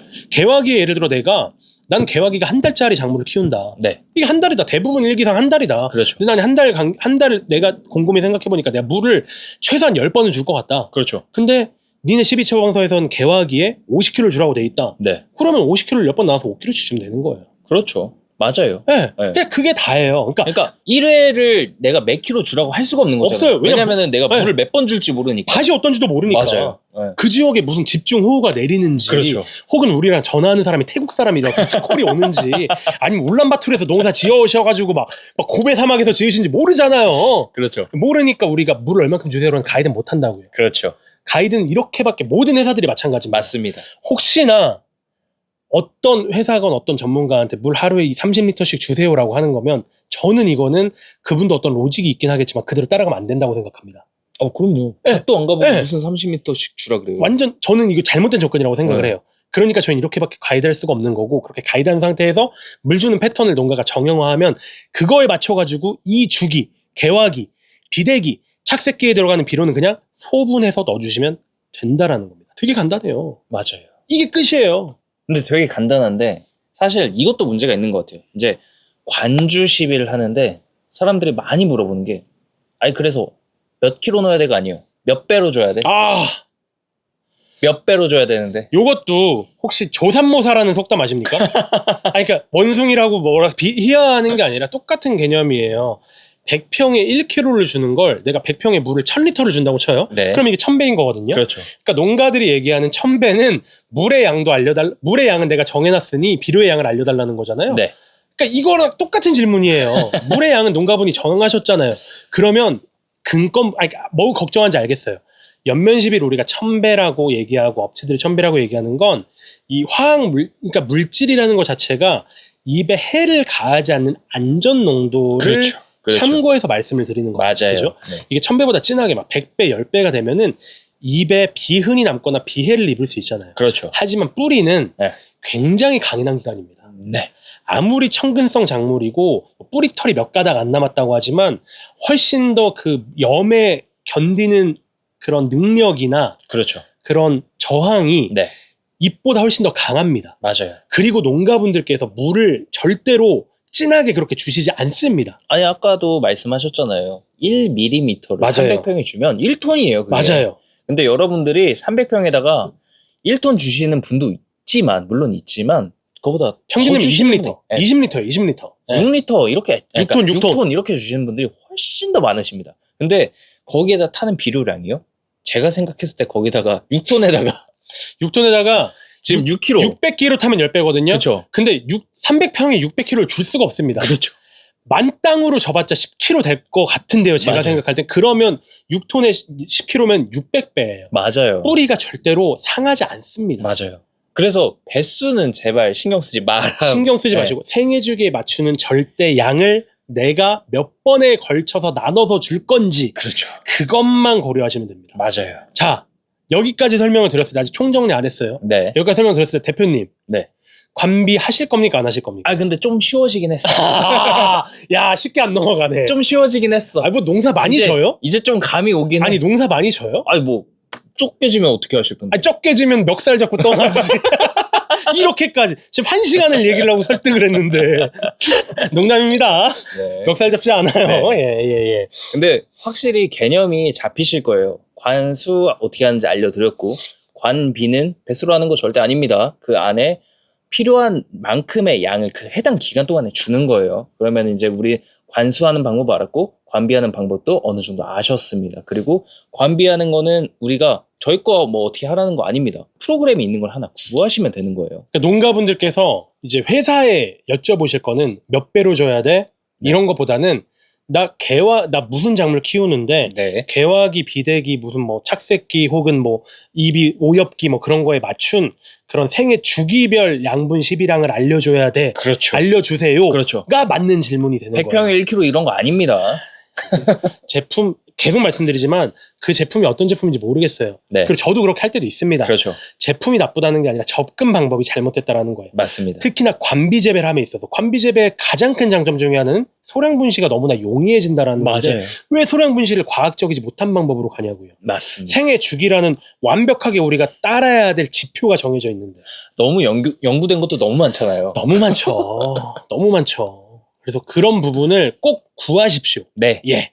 네, 그렇게 구하셔서 좀 시비를 하는 거를 생각해 보시면 좋을 것 같고 아까 전편에 2개 말씀드렸습니다. 저희가 잘 짓고 있다고 하시는 거 오해일 수도 있습니다. 관주 하시면은 무조건 수확량 더 늘어나고요. 그리고 내가 투자하는 비용 대비해서 뽑아낼 수 있는 게 아까 좀 과장이 좀 들어갔지만 60만 원 넣으면 1000만 원. 60 넣고 1000 먹기. 네, 무슨 사행성 같이 이거 거짓말이 아니거든요. 통계에 나오는 자료거든요. 60 넣고 1000 먹으면 저 600 넣겠습니다. 저 지금 와이프 몰래 융통할 수 있는 돈 600 정도 있거든요. 그럼 저한테 사모님이 안 보셔요? 이거는 좀 편집을 요거는 편집 사랑해요. 네, 알겠습니다. 네. 하여튼 그렇게까지 저희가 이제 통계를 보여드렸고 지금 더 잘 지을 수 있는 방법 알려드렸고 관주 하는 방법 알려드렸습니다. 그러니까 여기까지만 따라오셔도 되지만 저희 그러면은 관주 시비가 왜 좋은지를 한번 또 총정리판 한번 해주시면은 아직 넘어오지 않았던 저도 넘어갈 수 있을 것 같습니다. 구독 부탁드려요. 야, 근데 이 총정리를 사실 그러면 정제된 언어로 그냥 딱 해드릴게요. 왜냐면 지금까지는 너무 풀어서 말씀드렸으니까. 그렇죠. 일단 제일 먼저 좀 생각을 해주셔야 되는 게 1번. 네. 그냥 흡수가 즉각적이에요. 관주 시비가. 네. 봐봐요. 봐봐요. 이제 물에 넣으니까 물에 녹여가지고 주니까. 그 작물들은 네. 이온화된 양분들을 흡수하는 거잖아요. 네. 양분의 이온화는 완전히 이꼴은 아니지만 물에 녹는 수화랑 거의 비슷한 개념입니다. 맞습니다. 다르긴 달라요. 네. 그러니까 물에 녹으면 녹는다는 얘기는 어느 정도 이온화가 됐다는 이야기예요. 그렇죠. 우리가 토경시비 하면은 물에 녹고 이온화 될 때까지 시간이 좀 걸립니다. 그렇죠. 하지만 물에 녹였으면은 뿌리자마자 바로 공급으로 흡수되는 거예요. 그렇죠. 그러니까 즉각적인 반응을 기대할 수 있다는 거죠. 그러니까 관주 시비를 하면은 즉각적으로 효과를 볼 수 있다. 맞습니다. 흡수 속도가 빠르니까. 맞습니다. 네. 그럼 여기서 연결해서 즉각적으로 효과를 볼 수 있다는 말을 다르게 얘기하면은 양분의 낭비가 없다라는 거예요. 옆에다 고정되고 유실되고 휘산되고 이런 게 좀 최소화 된다. 없어요. 네. 그죠? 그리고 요걸 조금 더 심도 있게 얘기하면은 양분의 낭비가 없다는 얘기는 물의 낭비도 덜하다는 얘기예요. 그렇죠. 우리가 물을 주는 이유는 땅 적시려고 주는 게 아니라 작물이 빨아먹으라고 주는 거잖아요. 그럼요. 작물이 빨아먹는 양이 제일 높긴 하지만 네. 그 외에 또 다른 일부의 양, 비료를 녹일 때도 사용됩니다. 그렇죠. 근데 이미 녹아준 상태로 줬으니까 네. 비료 양분의 낭비가 없다는 얘기는 물의 낭비도 적다라고 생각해 주시면 되겠습니다. 맞습니다. 그러면 예. 흡수 속도 빠르다, 네. 비료의 낭비가 적다. 네. 이렇게 두 그리고 가지. 물의 낭비도 부가적으로 물의 낭비도 적다. 네. 그 다음 이제 너무나 당연한 얘기를 대표님이 아까 전에 해주셨었던 게 소량 분시가 좋다는 얘기 해줬잖아요. 그렇죠. 소량 분시가 제일 편한 농법이 바로 관비재배입니다. 그렇겠죠, 아무래도. 네, 물 줄 때마다 비료를 조금씩 주면 되는 거니까요. 그렇죠. 너무나 간단해요. 이게 조금 더 내가 언제 가서 뿌리고 있어. 그리고 이게 조금 더 체계화된 게 바로 양액 시스템이잖아요. 얘네는 그렇죠. 양의 시스템에서는 그 탱크에 비료를 아주 진하게 녹여놓고 그렇죠. 상대로 진하게 녹여놓고 그 다음에 물이랑 희석을 해서 준단 말이죠. 그렇죠. 근데 이게 구축되기에는 원수통이 있어야 되고 비료를 녹이는 통이 있어야 되니까 네. 노지재배 쪽에 좀 구축하기 어려울 수 있습니다만 그렇게까지 가지 않더라도 그렇죠. 어쨌건 분할 시비는 가능하죠. 그럼요. 예. 네. 그 부분을 분명히 생각을 해주셔야 됩니다. 그러니까 분할 시비가 소량 분시가 좋은 건 알겠다. 소량 분시가 제일 편한 거는 바로 관비재배다. 맞습니다. 너무나 간단하잖아요. 그죠? 맞습니다. 그리고 관비재배에 비료를 녹인 그 물을 조금씩 주니까 분할 시비가 돼요. 그렇죠. 그럼 비료를 녹인 물을 잠그면 시비가 안 되는 거잖아요. 그렇죠. 이게 뭐예요? 양분 컨트롤이죠. 맞죠. 굉장히 정밀하게 우리가 했었던 것보다 정밀한 양분 컨트롤. 우리 둘이 사실 그 좋아하지 않는 제품군이 네. 질사나 억제 제품이라든가 완효성. 네. 제품 이런 완효성이라는 얘기 안 하려고 그랬는데 네가 했어. 제가 싫어하는데요, 왜요? 알겠습니다. 네, 저도 별로 안 좋아하는 제품. 그러니까 완효성 제품을 싫어하는 이유 자체가 정밀 컨트롤이 안 돼서 그렇잖아요. 그러니까 그거는 모르겠어요. 그러니까 그냥 제가 싫어하는 게 완효성이라고. 제 생각에는 완효성 제품 같은 경우에는 정밀 컨트롤이 좀 어려운 것 같아요. 맞아요. 비가 네. 많이 오게 되면은 그러니까 양분이 유효도가 높아지고 그렇죠. 비가 안 오고 지온도 낮게 되면 양분 유효도가 낮아지고 하니까 정밀 컨트롤이 어렵잖아요. 그래서 맞아요. 싫어합니다. 네. 제 개인적으로 싫어하는데 이런 관비 재배는 틀었다 열었다만 하면 되니까 정밀 너무 컨트롤이 훨씬 더 그냥 일반적인 노지 재배보다 쉽죠. 용이해지죠. 엄청 쉽죠. 당연하죠. 용이해지는 게 아니라 내가 컨트롤하는데. 당연하죠. 이게 완효성 비료 같은 경우에는 환경이 컨트롤을 해주잖아요. 맞습니다. 우리가 어떻게 할 수 있는 방법이 없잖아요. 그럼요. 근데 이제 관주시비, 관비시비는 내가 밸브를 열었다 닫았다 할 수 있으니까 내가 컨트롤하는 거예요. 맞습니다. 네. 정확하죠. 용이한 정도가 아니라 내가 할 수 있는 거잖아요, 이건. 이거는 내가 컨트롤할 수 있다는 그렇죠. 거예요. 주체가 납니다. 네, 하느님이 해주시는 게 아니에요. 맞아요. 내가 할 수 있다. 예. 이건 신성모독 아닙니다. 네, 내가 할 수 있는 그런 농법이다라는 거. 맞아요. 그리고 이거랑 연결지어가지고 작물의 반응이 즉각적으로 그래도 토경지비보다는 오겠죠. 네, 왜냐면은 반응이 빠르고 흡수가 빠르고 내가 컨트롤할 수 있으니까. 그렇죠. 그거를 보면서 조금씩 수정하는 것도 굉장히 간단합니다. 그리고 그렇네요. 그냥 일반적인 토경 제품이랑 비교했을 때 토경 제품이 비가 엄청 많이 왔어요. 네, 그러면 얘 양분이 엄청나게 빡 들어가겠죠. 그렇죠. 그렇게 되면서 막 우짤할 수도 있고, 그렇죠. 혹은 병이 올 수도 있고, 그렇죠. 혹은 막 어디가 막 해가 올 수도 있고 하잖아요. 네. 그러니까 작물의 반응이 일관적이지가 않죠. 그렇죠. 하지만 얘는 소량 분시하니까 일관적이지만 빠르게 하면서 또 작물들이 혹여나 문제가 생겼을 땐 즉각적으로 내가 수정할 수 있다라는 그런 장점. 이게 정리하면은 작물의 반응이 일관적이고 빠르다. 네, 그리고 수정이 용이하다. 그렇죠. 정도로 좀 정리할 수 있을 것 같습니다. 맞습니다. 그리고 또 우리 그 대표님이 굉장히 중요하게 생각하시는, 우리 몇 평 하시는지 모르겠지만 지금 제가 1시간 반째 떠들고 있는데 네. 아직까지 안 넘어간 우리 대표님이 네, 되게 용이하실 거라고 생각을 하는, 중요하게 생각하실 만한 게 얼굴이 되게 까마세요. 네. 제 얼굴이 까마신 게 비료 뿌리시느라 그런 것 같거든요.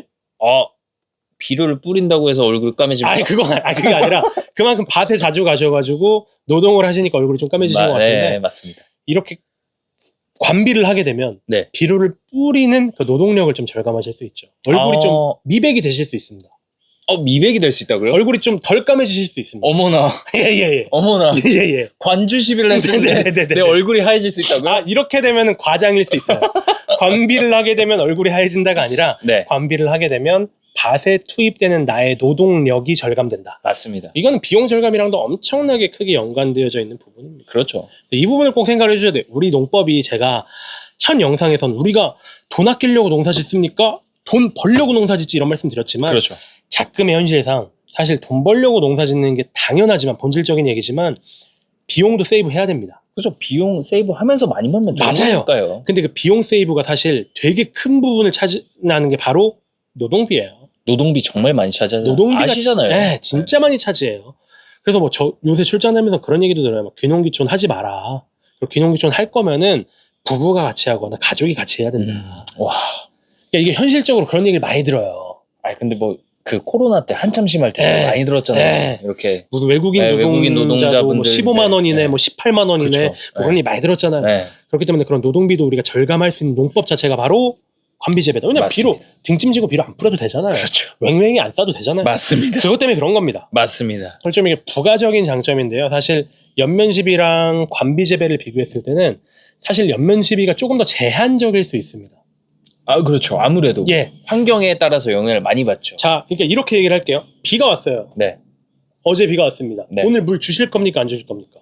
어제 비가 왔으면 오늘 물 잘 안 주겠죠? 아무래도. 저는 이런 접근도 틀렸다고 생각합니다. 우리가 이거 배웠잖아요. 네. 사토는 5에서 20%. 그렇죠. 점토는 15에서 35% 배웠잖아요. 네네네. 이 밭에 쥐어보고. 이 밭에 지금 이 밭의 유효 수분이 네. 모관수에 해당되는지 안 되는지에 따라 가지고 네. 해당이 안 되는 흡수수에 해당되는 건조한 상태면은 물 주셔야 되는 거예요. 맞습니다. 어제 비가 얼마나 왔는지 모르는 상황에서 체크를 하셔야 되는 거예요. 그렇죠. 구독 부탁드립니다. 근데 연면 시비 할 때는 대부분 비가 조금이라도 내리면 잘 안 하십니다. 못하죠. 왜냐면 이거는 그 농법상도 그렇고 기공의 열림과 닫힘이랑도 연결이 되어 있기 때문에 기공이 안 열려 있으면 맞아요. 연면십이라는 건 결국에 기공 아니면은 좀 상처난 조직이나 벌어진 조직으로 들어가게 되어져 있는데 상처난 조직이나 벌어진 조직은 흔치 않잖아요. 그렇죠. 있으면 안 되잖아요. 그리고 있으면 안 되죠. 그쵸? 그렇죠. 그러니까 기공이 열릴 때만 가능한 건데 비가 오면 대부분 기공 안 열려 있어요. 그렇죠. 그렇기 때문에 연면십이 좀 제한적인데 관수 혹은 관비는 전날 비가 왔더라도 가능한 부분이 분명히 있습니다. 그럼요. 네. 아니, 그리고 생각해보세요.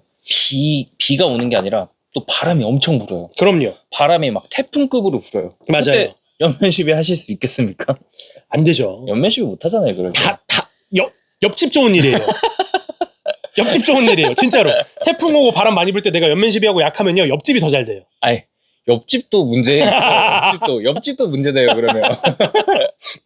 그러니까 이런 환경적인 영향을 되게 덜 받는 게 또 관주십이다라고 말씀을 해주신 것 같고요. 맞습니다. 네. 그리고 뭐 나머지 내용들은 사실 되게 부가적인 내용인데 그러니까 혼용이 가능한 부분에서의 장점이 있어요. 그렇죠. 예를 들어서 뭐 그러니까 비종마다 혹은 어떤 양마다 그리고 기능성 물질마다 당연히 사용하시기 전에 회사에도 문의를 해보셔야 하고 그리고 또 이제 소량으로 좀 테스트도 해보셔야 되지만 이게 혼용이 되는 그런 좀 범용적인 것들이 많이 있거든요. 네네네. 사실 농약이랑도 혼용이 되는 관비용 제품, 뭐 기능성 자재, 뭐 아미노산이랑도 혹은 휴믹산이랑도 이렇게 혼용이 되는 관비용 제품들이 되게 많습니다. 그렇죠. 이게 대다수예요라고 얘기는 안 할게요. 많아요. 네. 근데 그렇게 혼용을 하게 되면은 뭐 뿌리 생장을 촉진하는 물질들, 뭐 개화를 유도하는 물질들, 혹은 뿌리 선충을 잡을 수 있는 그런 약들이랑 혼용을 해서 한 번에 이제 방제라던가 기능성 물질 투입이 가능하게 되죠. 되게 그렇죠. 용이하게 편하게 되죠. 그렇죠. 그래서 그런 부분을 저는 좀 이제 장점으로 정리를 해드리고 싶습니다. 물도 같이 주고, 약도 같이 주고, 아미노산도 같이 주고, 유기산도 같이 주고, 비료도 같이 주고, 얼마나 좋습니까? 아우, 네. 지금 뭐 하실 것 같은데요? 설치? 아씨. 여기까지 넘어가셨어요. 거의 할 뻔했어요. 지금. 여기까지 넘어가셨어요. 거의 할 뻔했어요. 저기 네. 지금 5평 정도 주말 농장 분양 받으신 걸로 제가 알고 있는데 저게 관비 설비 지금 드리퍼라든가 쿨러를 좀 돌리셔야 될 것 같은데요. 제가 볼 땐 하시고서 농가들의 또 궁금함을 위해서 저기 좀 이제 센서 같은 것도 설치하셔가지고 센서도요. 함수율도 좀 측정을 해보시고 하시면 될 것 같아요. 어떻게 로드셀로 저희가 할까요? 여기까지가 제가 생각하는 관비 재배의 장점이라고 생각해 주시면 돼요. 네, 좀 맞습니다. 정리해 주시죠. 정리. 정리해 주시죠. 예. 네. 그럼 정리 한번 해볼게요. 이게 뭐 다양한 내용들이 있었지만 그냥 좀 정제된 말로 하나하나 이제 정리를 해드리겠습니다. 첫 번째로 흡수 속도가 빠르다는 얘기를 많이 드렸어요. 아무래도 물에 녹아가지고 흡수되는 거다 보니까 이미 물에 녹혀져 있는 비료가 빨리 더 흡수될 수 있다라고 말씀드렸고요. 그에 따라서 또 이제 비료량이 적게 들어가게 되고요. 그에 따라서 또 이제 우리가 분할 시비도 가능하게 되죠. 우리가 비료 뿌리고 다니는 거 얼마나 힘듭니까? 그리고 아시잖아요. 고추에다가 첫 번째 시비는 막 파고 시비로 주시는데 이거 안 파고 줘도 힘들어, 되잖아요. 힘들어. 이거 햇빛 쨍쨍한데 거기서 어떻게 줍니까? 그거 힘들어. 너무 힘들죠. 근데 그런 것도 가능하다라는 말씀 드릴 수 있을 것 같고 양도 생각보다 좀 정확하게 줄 수 있을 것 같아요. 이제 물론 토경시비 내가 손으로 이렇게 주는 것도 정확하게 주실 수 있다고 하지만 물에 녹여가지고 일관적으로 나가는 게 아무래도 훨씬 아유, 더 농도가 훨씬 더 일정하죠. 네, 훨씬 더 일정하게 그럼요. 들어갈 거고요. 그리고 반응도 빠르게 오다 보니까 이 반응에 대해서 내가 대처도 할 수 있죠. 지금 좀 비가 많이 오네? 그리고 좀 흐리네? 그러면은 질소가 좀 적게 해가지고 타서 줘야겠다. 너무 좋은 접근이죠. 지금 예를 들어 지금 날씨면 우짜람 되게 심하잖아요. 그렇죠. 근데 이미 밭에 들어간 질소는 우리가 못 빼요. 어떻게 뭐 주워 담겠어요, 이거? 못 빼요, 못 네. 빼. 네. 그러니까 이제 비 한 번 더 내리면은 더 우짜라는 거예요. 맞아요. 그러니까 사람들이 자꾸 막 억제제 쓰려고 하고 그래서 우리 막 억제제 영상도 찍고 뭐 아인상 어떤 애 막 네. 찍었잖아요. 맞습니다. 그런 거 싫으시면은 즉각적으로 수정이 가능한 농법을 써야 된다는 거예요. 맞아요. 그리고 여기다가 우리가 그렇게 안 해도 돼. 우리가 뭐 이렇게 비료 뿌리고 안 다녀도 돼. 하니까 노동력 당연히 줄일 수 있고요.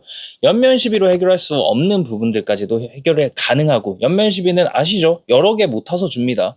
농도가 너무 높아지면 안 돼요. 근데 관주 시비는 그거보다 훨씬 더 자유롭고요. 그리고 연면 시비 같은 경우는 비 오는 날에는 못 주고, 그 다음 날에도 못 주고, 바람 많이 불어도 못 주고 하지만 관주 시비는 언제든지 줄 수 있습니다. 따라서 저는 지금 좀 설득이 됐습니다. 제가 이렇게 정리하다 보니까 안 해야 될 이유가 사실 좀 없는 것 같아요, 이건. 진짜 잘 표현하신 것 같아요. 이거는 안 해야 될 이유가 없습니다. 네. 그러니까 저희가 제품을 추천하는 것도 아니고, 네. 무슨 뭐 우리 제품을 쓰라고 하는 것도 아니에요. 그렇죠. 그리고 다른 제품을 비방한 것도 아니고 그냥 농법을 소개해드리는 건데, 이 농법은 안 하실 이유가 없습니다. 맞아요. 물론 그럼에도 망설이실 수 있는 게 당장에 투입되는 그 비용 때문에 망설일 수는 있지만, 전업농으로서 뭔가 그렇게 수익을 추구하셔야 되는 상황이라면 좀 길게 보시고 하시는 걸 전 적극적으로 권장드립니다. 맞습니다. 좀 말씀하신 거 너무 공감이 돼서, 길게 보시면은 어쩔 수 없이 훨씬 더 많은 수익을 얻을 수밖에 없고, 말씀하신 것처럼 전업농이면은 수익을 얻어야 되잖아요. 맞습니다. 그런 상황에서 관주 시비는 정말 이제 필수적인 과정으로 가고 있는 것 같기 때문에, 여러분들도 꼭 관주 시비, 관비 시비를 하길 바라면서 저희는 영상 여기서 마무리해 보도록 하겠습니다. 지금까지 농사 대신 알려준 남자들, 농대남들이었습니다. 감사합니다.